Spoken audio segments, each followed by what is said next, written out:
نحمده ونصلي ونسلم على رسوله الكريم اما بعد فاعوذ بالله من الشیطان الرجیم بسم اللہ الرحمن الرحیم۔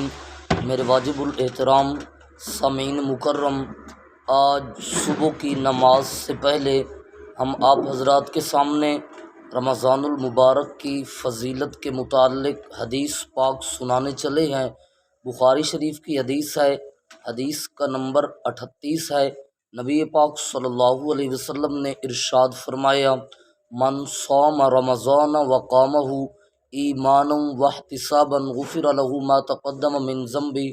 نبی پاک صلی اللہ علیہ وسلم نے ارشاد فرمایا، وہ بندہ جس نے دن کو رمضان المبارک کا روزہ رکھا اور رات کو قیام کیا، قرآن کی تلاوت کی، تراویح ادا کی، ذکر اذکار کرتا رہا اور تہجد کی نماز بھی پڑھی اور رب سے معافی مانگتا رہا، تو نبی پاک صلی اللہ علیہ وسلم نے فرمایا اللہ اس کے اگلے اور پچھلے گناہ رمضان کا روزہ اور قیام کرنے کی وجہ سے معاف فرما دیتے ہیں۔